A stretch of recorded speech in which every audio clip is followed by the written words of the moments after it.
Hi everyone, good morning, good afternoon, good evening. Welcome everyone for joining the call. My name is Christabel Netondo Nyongesa from Nairobi, Kenya. Happy to have you all here. In the meantime, as we wait for the others, you can just introduce yourself on the chat. Sharing with us your name, your role, and your expectation for this session. All right, and I think we could get started. So I will introduce myself. Next slide, please.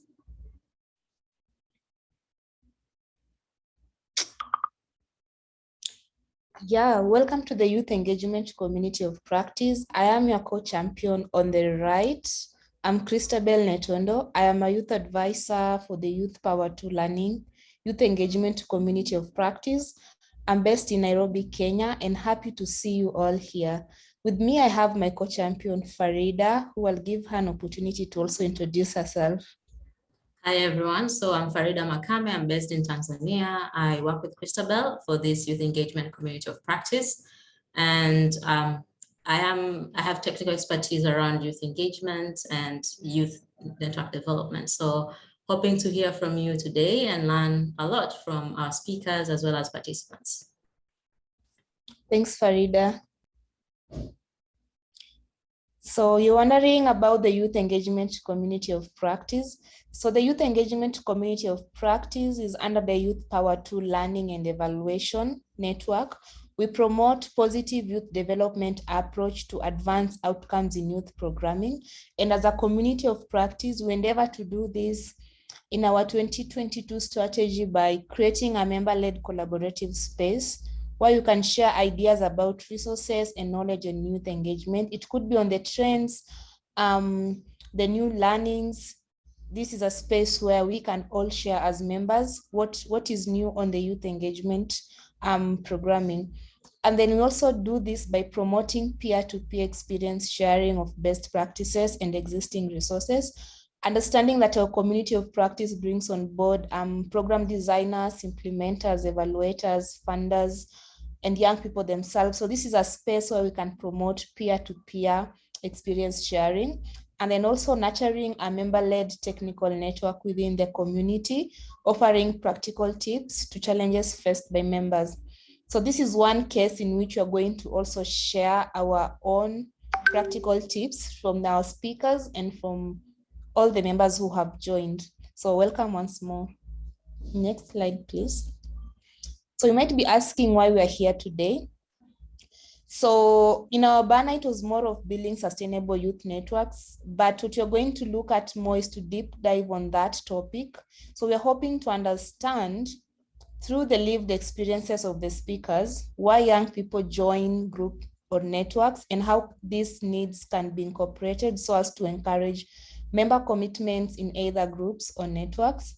We are also here to identify the group dynamics among young people and how this can affect the sustainability of youth groups or networks, and then try and look at some of the key questions to answer when conducting a meaningful youth engagement audit that can improve both youth engagement opportunities and activities within youth networks or within youth groups. So even as we kick it off, if you already have questions or comments that you would like addressed, especially when it comes to the topic of youth engagement, the sustainability of youth groups and youth networks, feel free to start dropping them on the chat. Next slide, please. So I'm going to hand it over to my colleague Farida, who will lead us in the first segment of the youth groups and the youth networks. Over to you, Farida. Thank you, Christabel. So we thought that it would be a good idea to start off with first talking about youth networks themselves. What are youth networks and all that, so that we can all have a common understanding. We do recognize that this can vary from country to country, depending on the policies as well as the regulations in those countries. For example, we know that in some African contexts, it might be challenging to distinguish between a youth network, a youth group, and a youth organization. So today we're going to share two definitions that we found quite useful in the website. So if you go to the next slide. So we have two definitions. One is from the North American Council on Adaptable Children, and that one from VSO. So we're going to pause here for 1 or 2 minutes for the audience to read through and maybe share your reactions. Do you agree? Do you disagree? What else do you think is important when trying to define what a youth network is? So welcome. Okay, so these are the two definitions we have. I'm really interested to hear from some of you youth practitioners. What do you think? Do you think this will be sufficient for us today? Because we really want to be in the same page. Where that's with advocacy and collaboration.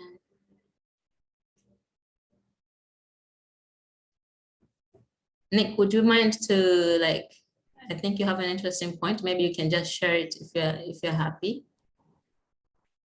Sure.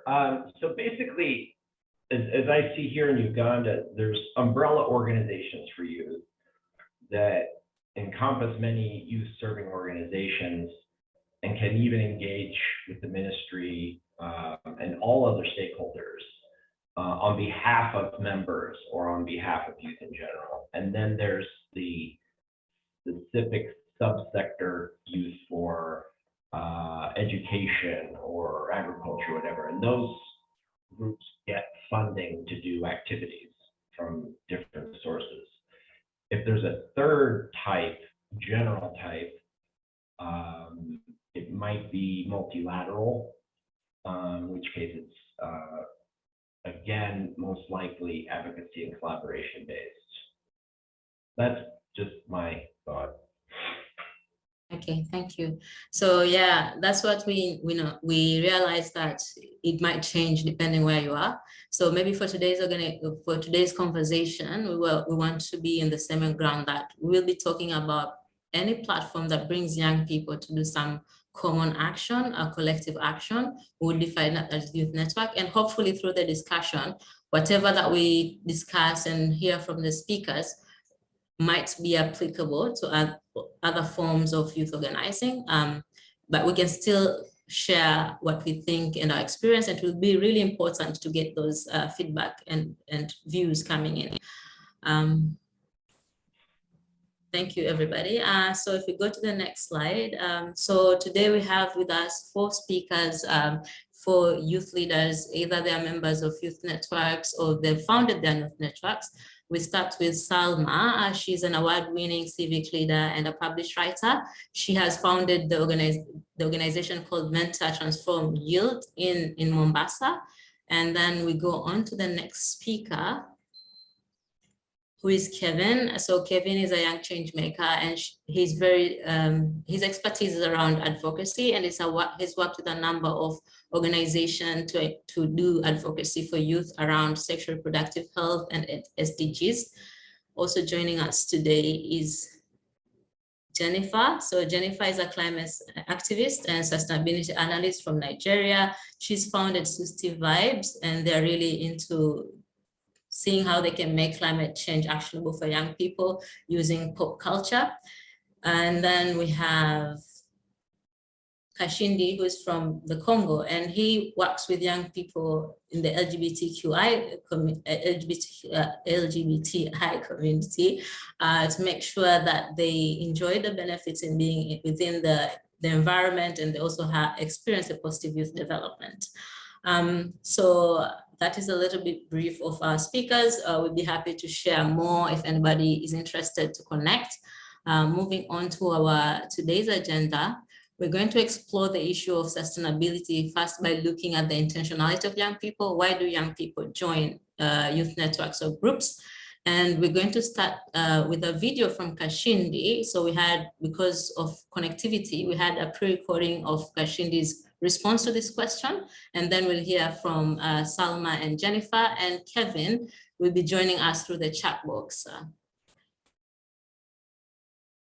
We have Savi LGBTQ group in Congo, so that we support LGBTQ in Uganda, we support LGBTQ in Burundi. At Savi Aspel LGBTQ, we just engage with young people in art, drawing, painting. That is the first one we just engage with them. The secondly, we engage with them is environment, and to just help them to protect the environment. And the secondly, which we just engage with young people, is about how to fight gender equality. And you know about SGBV, sexual gender-based violence, it's more in Congo due to Congo problems. So we just engage with young people in that way, especially when it comes to LGBTQ. We just show them how important to look after LGBT person and how important to just support them. So in that way, we just welcome them, we talk to them, and to show them how they can look after that person. That's I can say about young people. The young people, they join a group as they identify themselves on that group. If they feel they identify themselves in Savvy on what we are doing to support them, emotional support, resources for them to go to school, resources for them to look after them if the family don't want them, they just joining the group as the group where they identify themselves in. That is a question on that. The second question, the second aspect, which one send the young people to joining a group, is that the feeling to be part of that group. That is secondly. And at last, is they identify themselves on leadership, which one leads that group. People will coming back to a group, first of all, as the leadership of that group, and then what they can contribute it on that group, and they can stay in that group as well. You have to know that people come to Savvy as they can have a role, a place, a role. They want to do volunteering work in the community. They can do it.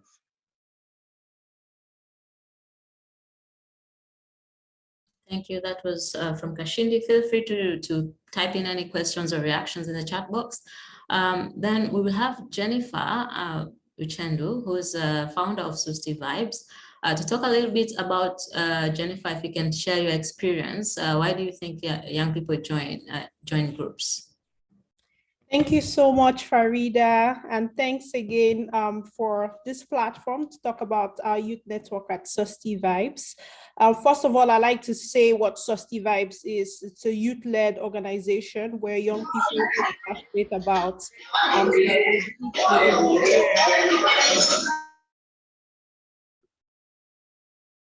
okay. Sorry about that. So young people who are passionate about sustainability in Nigeria come together to drive community-led projects on their own terms. I like to say that young people, from my experience, they join networks for several reasons. They join for that sense of community, to be with people of common interests. A lot of times I'm seeing that young people are also joining to gain the required knowledge needed to move them from one level to the other. I give an example within Susti Vibes. At the time when we started in 2016, there were very few organizations that, or even universities, offering courses around climate change and sustainability. So young people were joining because they either wanted to get a master's in the future, or something. They wanted to just be attached so that they can gain information, they can learn about climate change and environmental issues from their peers. So that opportunity to have peer-to-peer learning has been extremely valuable, and that has been one reason young people have joined. A third and very interesting reason is the work we do with activism requires that community support. You need to be able to hold hands with someone who understands, what you feel, why you're passionate about environmental protection, especially when it gets really overwhelming. Some of you already would know that the climate crisis isn't getting any better. The news has, been filled with a lot of doom and gloom, and the sense of community helps with that emotional resilience that young people require working together in a group. That means they can come together, go on a climate march, decide to go and clean up. That idea of taking care of yourself, managing your expectations, and working together with young people like you have also been super valuable. I always like to share a story of how Susty Vibes started. So in 2016, I wanted to start a blog, a WordPress blog where, I was just talking about sustainability from a young person's point of view. And sometime in April of that year, I decided to invite people who read the blog to come together for a hangout. And that day we met over 50 people in the room. It was just so overwhelming to see that there were lots of young people who were interested in sustainability, particularly from a youth-led point of view. So we all came together and we decided we don't want to just write blogs or read blogs. We want to take action, we want to go to schools and run advocacy programs, we want to host events on our terms. So Susty Vibes is known to be very pop culture centric. So we do a lot of music, arts, poetry, integrations into our advocacy. And, and I'll talk more on it later in terms of that dynamics of a youth-led versus youth focus. But for me, young people have joined Susty Vibes and other youth networks that I know about because of that common vision and shared opportunity where it benefits them to commit their time to whether it's protecting the environment or just making change in general. Thank you. Thank you, Jenny. And then we're going to hear from Salma. Salma, welcome. If Salma can share with us a little bit about your experience, what do you say are the best practices to ensure that young people remain committed to the networks once they've joined? Because we know that first young people join because they're interested, but how do we make sure that they remain committed from experience? So thank you so much for having me.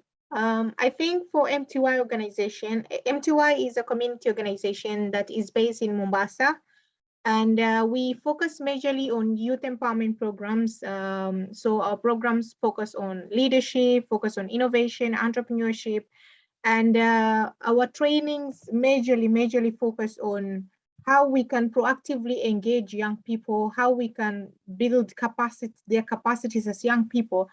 And we try to ensure that our programs rotate on the self. So for us, the self is one of the best ways in which investment in the self is one of the best ways in which we can enhance sustainability. And I think that for me becomes the first best practice. So most of the times trainings are usually done, but then what next? What comes after the training?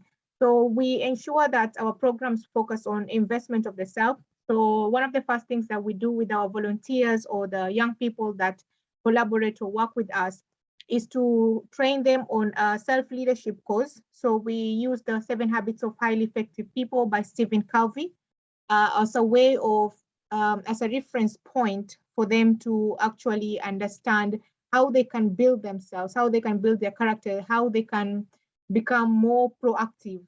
So that's one of the things that we focus on. We also kind of like try to offer them opportunities beyond volunteering.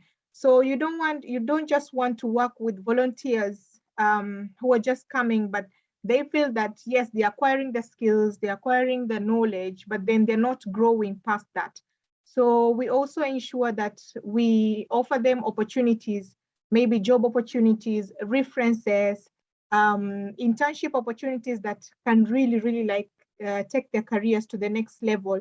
So when you ensure that you offer these opportunities beyond just that idea of, oh, they're volunteering with us, then young people feel that they have a responsibility of being kind of like more like they find that they can really like strengthen their bonds and kind of like keep growing themselves in the networks, and the networks becomes more sustainable and more stronger. Something else is offering them incentives as well. So if, for example, we've applied for a grant or their income generating activities within the organization, some of the ways in which we can ensure that our volunteers or people in the youth networks feel that they belong is to ensure that they also feel appreciated in one way or another. So I think that also really helps. And team building activities, we do a lot of team building activities because these activities are not just about having fun and coming together, but they also allow us to build synergy, build trust and loyalty, which could go beyond just working in an organization. So these are values that could go, that they could take up in their own personal levels and also in their careers as well.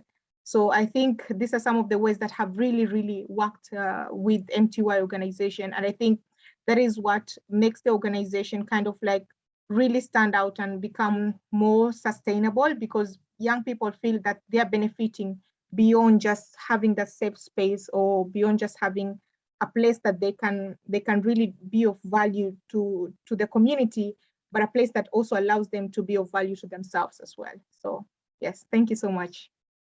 Thank you, Salma. So I do appreciate that we have a number of youth practitioners on the call today. So please feel free to continue putting your questions in. And I think Kevin, we haven't yet seen any, we're hoping to have his contribution over the chat box, but probably has some difficulties joining us today. But would love to then open it up to everybody to share your reactions. What do you think about the reason why young people join networks? And do you think this is an important factor to consider while thinking about sustainability?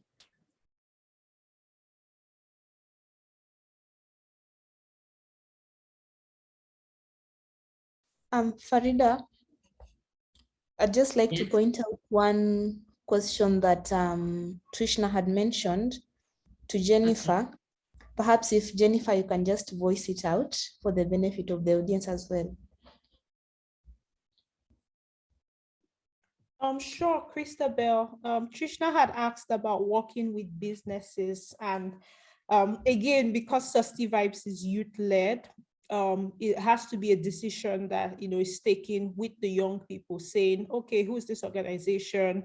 What are their values? Do we want to work with them? What steps are they taking, in terms of environmental sustainability? So we've worked with a couple of businesses in Nigeria, but in particular, I remember a project which our organization was part of, which was working around a cleanup project with an organization. And now this business obviously produces drinks, and plastic is one of their products. So it was almost like a conversation or a debate within the communities. Do we work with this organization? Can we see their track record of what they're doing, in terms of plastic recycling in Nigeria? Are they part of, for example, any recycling alliance in the country? Are they contributing to extended producer responsibility and whatnot? So those are some of the questions that came up, within our group network before we decided we would engage them. But however,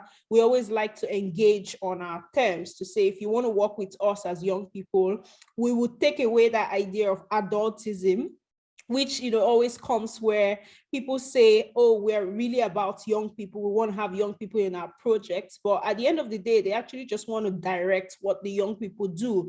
They would say, you should be holding a placard, taking a picture. But sometimes that's not what the young people want to do. So respecting young people's agency, even within projects, is also very key. And with that project, we're able to name, put out the title, put out the hashtag, say the way we wanted it to be curated, the level of participation we wanted to hold on to, and how we wanted the overall objective to be, so that you don't end up greenwashing at the end of the day. So those are some examples in terms of how we engage businesses. And there's been several other examples, working with the media, working with the government and the likes. So I hope that helps. Thank you.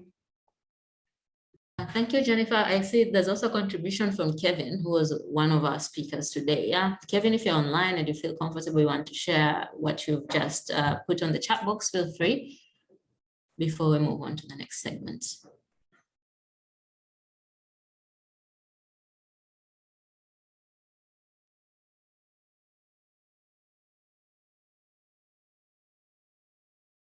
Okay, so Kevin had put in the chat box that young people look up for instant gratification when joining youth groups.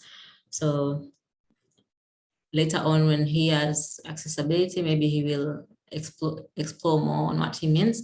So we just felt it might be useful to kind of see an overview of some of the reasons that young people join. So we found the speakers have shared a lot of things, for example, belonging, training, opportunities and networks, security, self-esteem, status, and goal achievement, maybe feeling power to exercise their agency and the like.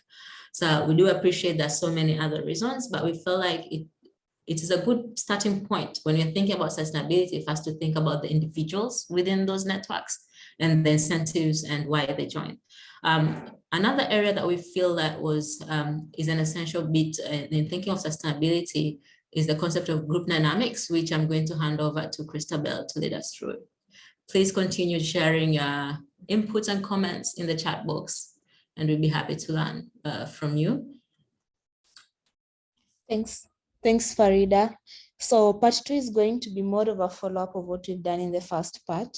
So we're going to look at what are group dynamics, when young people join these youth networks and youth groups, and how do those dynamics affect the sustainability of the youth groups. So when you're talking about group dynamics would refer to the behavioral characteristics of a group, and it's concerned on how groups are formed, their structure and processes, and how they function. As applied to group development, group dynamics is concerned with how and why groups develop. So we've shared a link to this document, which you can read more on what group dynamics are and what informs why and how groups are developed. And later in the next slide, you're going to look at some of the components of the group dynamics that we have so far. And one of it, you can find that in a group dynamic, there's the aspect of composition. And in composition, it determines the collaborative learning, which includes a group diversity such as age, gender, intelligence, ethnicity, race, and it attributes such as information, knowledge, creativity, values, and skills. In any youth group, in any youth network, you'll find that there is a diverse range of young people in that, and it's composed of various dimensions in skills, ethnicity, and also in age or gender. Another group dynamic is on the size of the group. It could either be a smaller group or a larger group. And for a smaller group, we find that cohesion develops more quickly and is productive for completion of a particular task. On the other side, for a larger group, it's more effective for problem solving. However, social loafing effect can occur.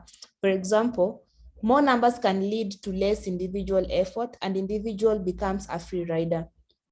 In a youth group where there are so many members, you find that there's the high tendency of, I'd say, the most vocal, the most dominant youth leader to take part in most of the activities, lead in problem solving, as compared to the other, I'd say, conservative members. So these are just some of the dynamics within the size of a group. So it's all dependent on the task, the quickness of the task you want to complete, and the agenda that you've set for that group.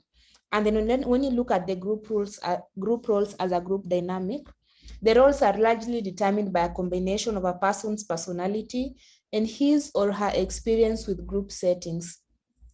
There are assigned roles, for example, a chairperson, secretary, manager, treasurer, and then there are those emergent roles, for example, a confidant, there's a group joker, there's a gossiper, and there's a mentor. In a formal setting, you'll find that in most groups, it's the assigned roles that are always like the more of the formality, where there's the opportunity for for someone to volunteer to become a chairperson, or there's an election for a chairperson. But within the groups, you find that there are some of these emergent roles that also happen between, especially peer to peer. You can find a mentor within a youth group, and you can find also a confidant in the same group. And then another dynamic is the norms. To determine group survival and measure predictability of members' behavior, it's good that you have norms which are acceptable standard behavior, what should or what should not be done. Common classes of norms could be on performance, appearance, social arrangement, allocation of resources. All these norms would align to the composition that you have in a group, because you find that these are diverse group of people with different age, gender, attributes, race, ethnicity. So it's important that in a group, there should be norms that will determine the cohesion of all this composition of young people in that particular network. And then lastly, in the group dynamics, there's the aspect of cohesiveness. In forming a united whole and the degree of motivation to remain in the group, this depends on the interpersonal attraction, record of high performance in the past, and competition with other groups. Cohesiveness will look at what will make that group stick together and achieve the mission or the goal that it was set up for, and even allowing the different compositions to coexist well and deliver to the group objectives. So these are just some of the group dynamics, looking at the composition, size of the group roles, norms, and cohesiveness. I'm sure perhaps you might be having other dynamics in mind, and it's also good that we also learn from you as a youth programmer. You can share them on the chat, or you could perhaps request and then unmute, and you can be able to allow you to also participate. We're going to look at the next slide, where we're going to get input from our speakers on the various group dynamics based on their perspectives. So one of it was from Kashindi, and perhaps Chelsea, if you can play it, the video. When we are trying to just make a group of young people to be sustainable, to grow, you need to have a leadership which one I can just work on organization structure, and can make a hierarchy which can lead that group. Thank you. Yeah. First of all, young people have to be identify themselves in a group by which have vision, or what I can say in French, vision. And secondly, the group have to have a harm, and then the group have to have an objective. If they find that group have that vision, that's 3 main points, they can just stay in that group and relying on that group. Secondly, the young groups don't have resources to do in the group or to share in the group. And then the last one, don't make a young group is to having all time with them. They don't have that time for you. Just see 2 hours or 3 hours. That is less time you can have with them.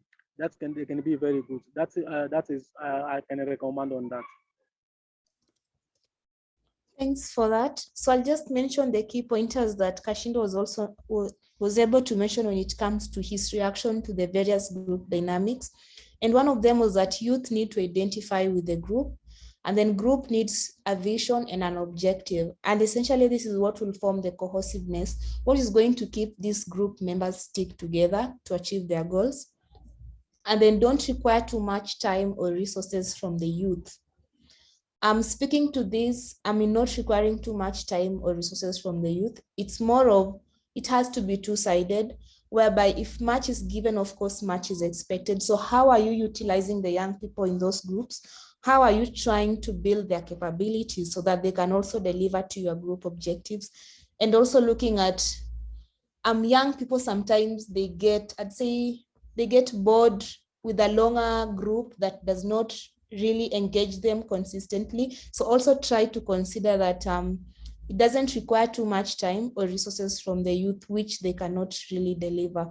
So I'd like to also get reaction from two of our speakers when it comes to the group dynamics. Perhaps we could start with Salma, and then we'll go to Jennifer.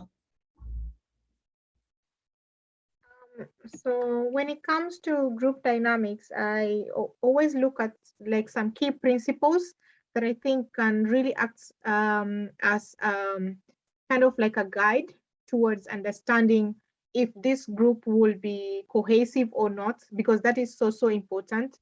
In MTY, we have different events and we have different capacity building activities. So sometimes having that in mind, ensuring that people are placed where they kind of like belong, because of that idea of cohesiveness and building on synergy is so essential. And I think it also leads to maximum productivity in teams.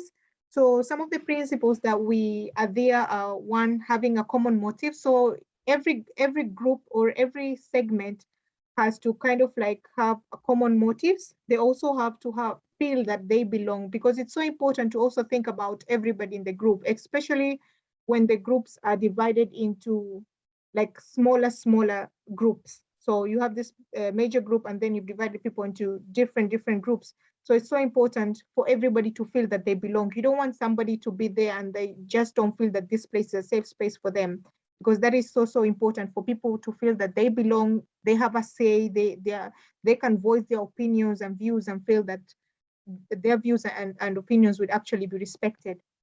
Something else is to ensure when we are looking at group dynamics is to have a steering wheel towards change. So this is so important, because one of the key roles of any successful youth network is to ensure that there's actually a goal, or there's actually change that is going to be received, or that is going to actually happen at the end of that particular like at the end of that vision, for example, or at the end of that particular goal that you have for yourself. So there has to be something that you guys are working towards. So a sense of a steering wheel towards change is so important. Balance of powers. People are very different. So ensuring that there's a balance of power in group dynamics is so important, because there's usually somebody who is going to be louder, there's somebody who is going to be a bit chill. So it's so important to ensure that everybody feels that they actually exist in that particular dynamic. So balancing the powers is so important. So knowing how to group the groups, how to place people, what are some of the things that you have to kind of like think about when you are placing people in different groups is so essential.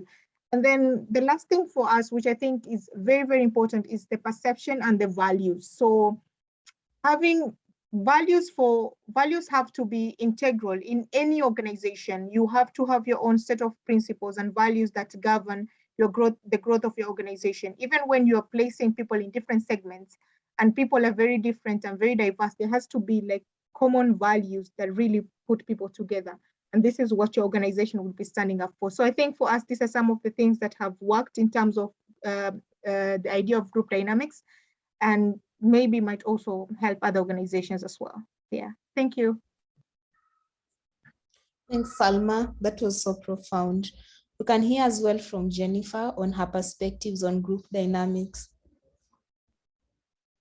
Thank you, Christabel. I feel like Salma said it all, because, a lot of what she spoke about were, similar to my views.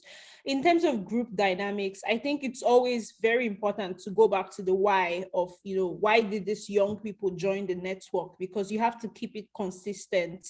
If they joined for knowledge building or capacity building, for example, then it means that that network has to be very consistent and intentional about trainings, webinars, and pushing them to, opportunities to learn more about a particular topic. I would also say, I spoke earlier about that idea of, youth-led networks versus youth-focused. So when a network is youth-focused, it means that young people are sort of like the primary beneficiaries, and projects are looking towards empowering young people directly. But when it's youth-led, and it can be youth-led and youth-focused at the same time, which is even ideal, which is where you have optimal level of participation and even impact, because you have young people who are able to empathize with a situation or a concept, drawing from their own experience as young people to be able to say,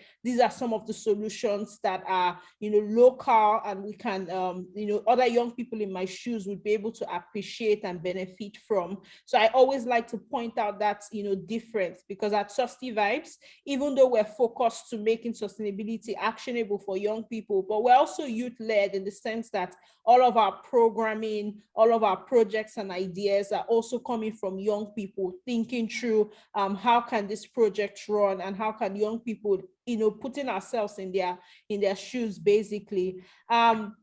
Something I wanted to ask, it's around this idea of intergenerational support within a group dynamics, especially if people are dealing with topics like climate change, for example. You need to work with older people. You need to be able to get experience and wisdom. So always very useful for even young people and youth networks to be able to piggyback ideas every now and then with older people, adults, who have been in this space, so that they can offer some sense of direction or guidance. I found it very useful, even within our work at Susty Vibes, for direction with strategy, funding, and all of that. It always helps to, give you that sense of balance.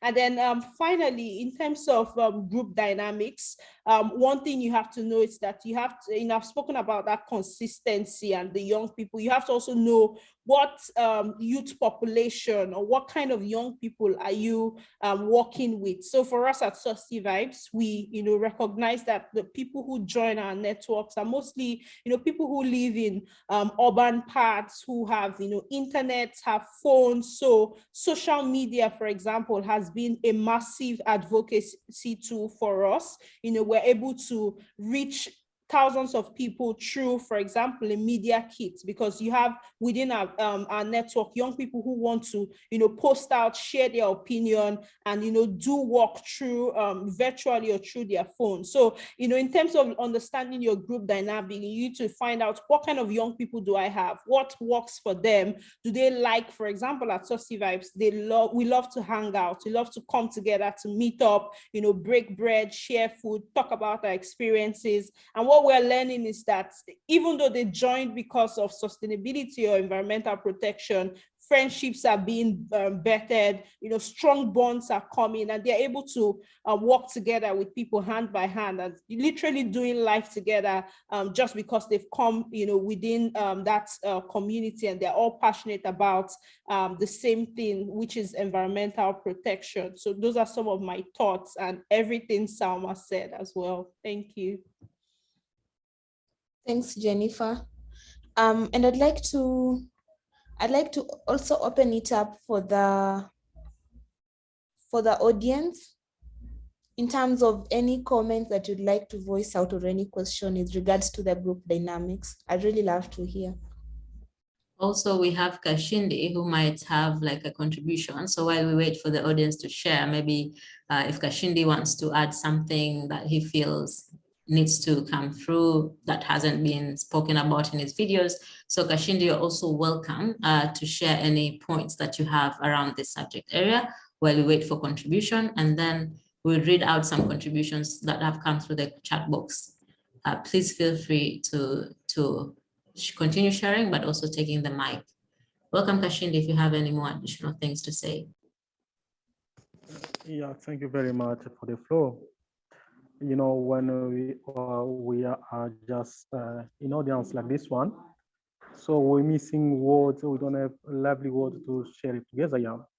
So what I can say so far, it's good input inside. There are good input for young people inside. As all young people need to identify themselves, it's like food. Young people from Nigeria can cook, young people from Kenya can cook, young people from America can cook. That food, you can eat that food. It's the same way as a group.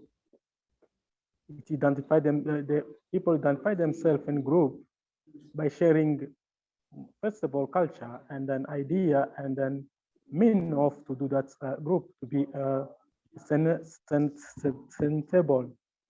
So that I can add for now, but it's so far it's very good, and then we appreciate the sharing, and we need our audience to just put some input, as Ben puts input inside.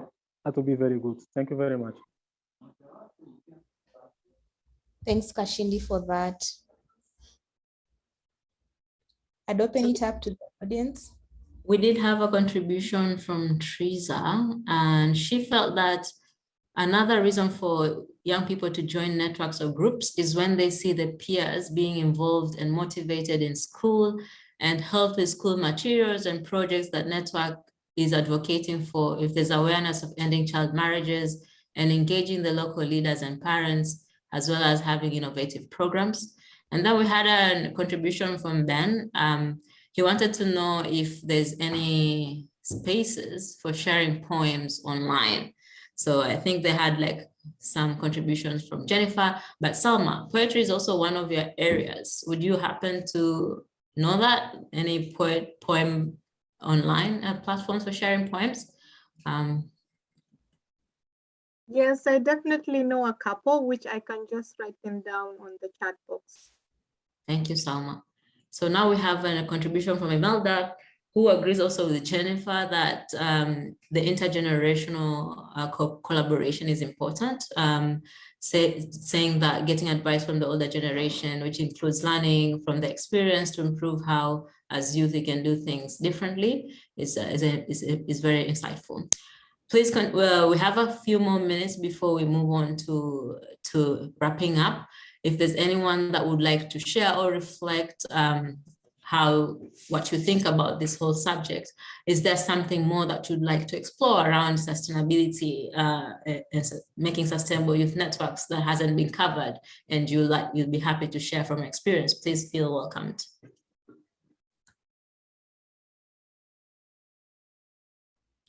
All right, thanks, Farida. I think at this point, I'll hand it back to you, and then you can lead the rest of the discussion. Okay, so I'll just give like a minute in case we have some contributor. Feel free to raise your hand and take the mic, or put on the chat box. Hello, I'm not sure. Good afternoon, everyone. Good morning, good evening. Yes, so I just wanted to mention that a very, very strong platform for, bringing young people together is also the social media. Social media, we realize that it has become a very powerful tool, especially when building youth networks, making young people collaborate for sustainable development. So I just wanted to point out that the use of social media is actually very, very powerful when it comes to youth network. Thank you. Thank you. For me? Is it for me? Yes, for me. Thank you. So we have a question from Priyanka. She wants to apply for youth program from Bangladesh. What is the procedure? Unfortunately, I wouldn't have the straight answers because I wouldn't know how that goes, but maybe Chelsea or Stephanie might have a clue, but for now, I wouldn't have a direct answer for that. Set Youthy, challenge to all, how can we do to make youth to identify themselves? What are the method techniques that can be used to make them identified in such a way that lives in a different community's level of life standard? Okay, thank you very much for your contribution. Yes? Hello. Go ahead. This is Chiz Ajira from Malawi. I would also want to add on based on my country, it's really, most of the community are really poor. So someone mentioned about the social media thing. When you're looking at youth, we're talking about 9 to 16, 17, 24, and the like. So we want to bring them to be in them. They should be understanding the way they are healthy and how they can access the sexual productive health, and then they can continue with their career as the way we have done. So we would want peers like us, youth like us, to be going there. So most of us would really want to improve their lives, but then we like resources and to go to the hard-rich area where the youth can learn some things that can change their lives, like accessing health, continue with their education. They lack that capacity. They don't have anyone to go, they can talk to. Whenever they're done with their primary 8, then they're done. They don't know what to do. So it also needs for us to, at least we should engage us more, those who are already in the system advocating for youth, so that we can bring this youth to be in other networks that they have to be, and look into their future, what their future holds, what they are capable of, and how they can change the community. So it also begins with root system. We need to be amplified as well as motivated, something like that. It's what I want to add. Thank you, Teresa. We're running short of time, but Kingenyi, if you can keep it really short.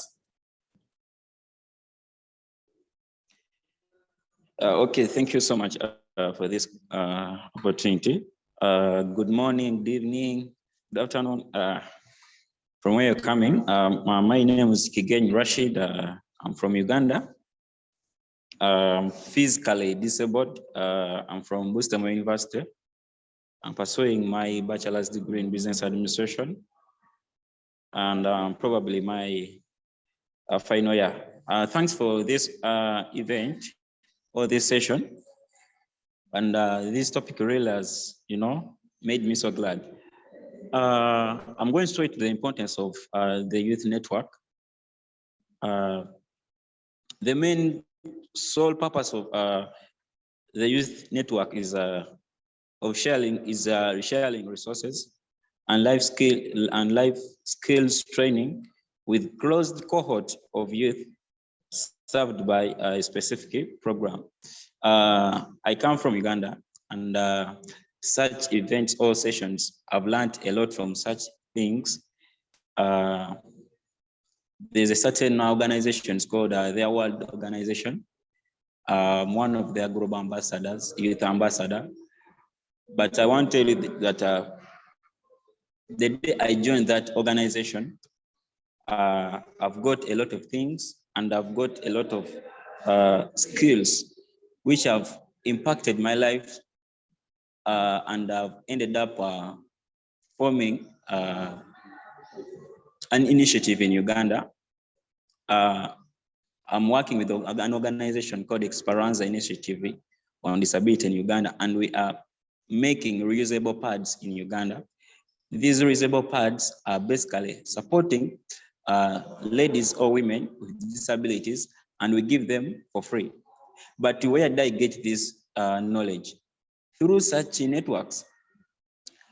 I was in a session, and a certain GYA, she came out with that idea.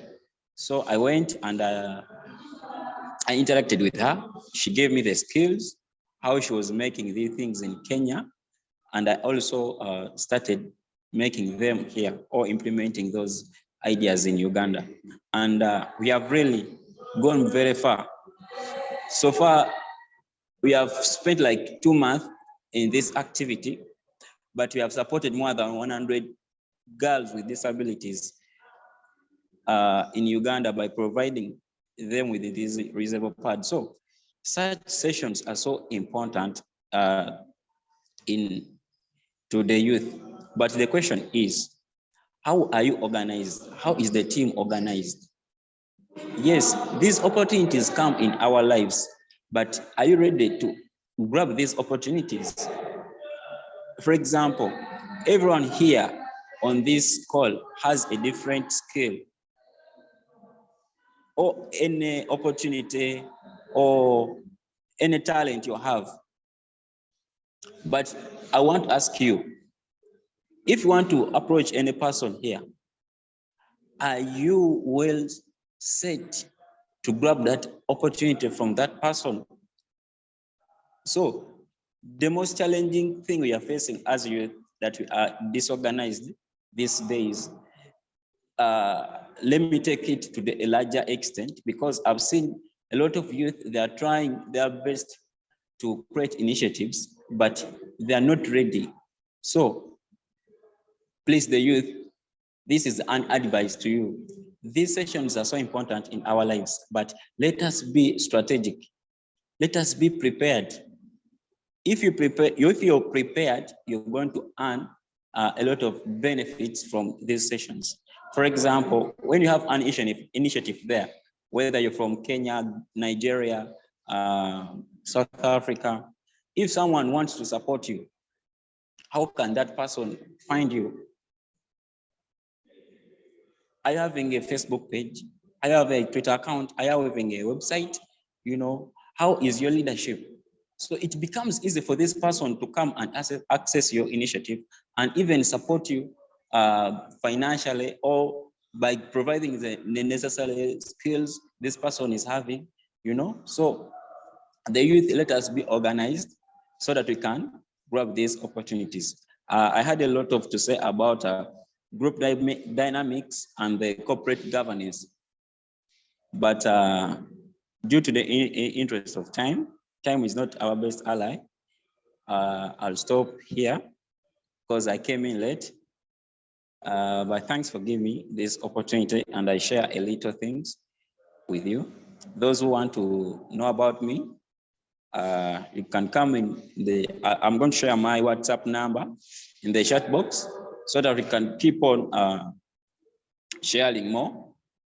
Basically, I'm in the field of disability. I'm an advocate, and I do other things. Yeah, thank you so much. Thank you, Rashid. Thank you for your contribution. And yeah, please do share your contacts and people get to you. We've just run out of time. So if we go to the next steps, we really want to get your feedback about how you felt this session went. So we're going to share a poll. If you please participate in this poll so that we can get a sense on what our audience likes and how you felt the session went. And we use this information to improve our webinars. While you are continuing to put in your poll, I hope everybody can see the poll.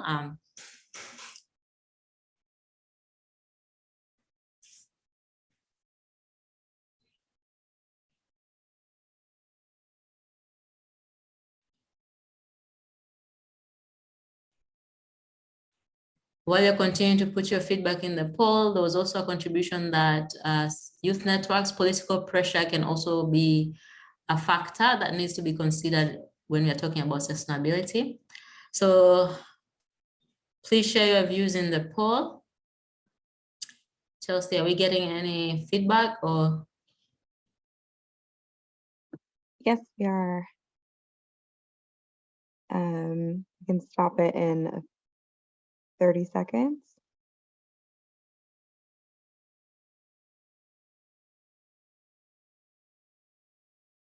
Okay.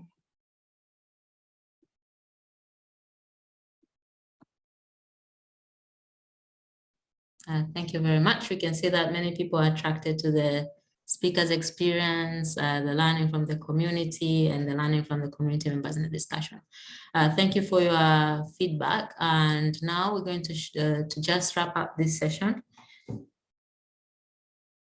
Thank you for joining. We do have more opportunities for participants and members of the Youth Power, especially the community of practice, the youth engagement community of practice, to participate in our webinars. There are some ways you can do that, is being a speaker or a panelist in our events, in our webinar events.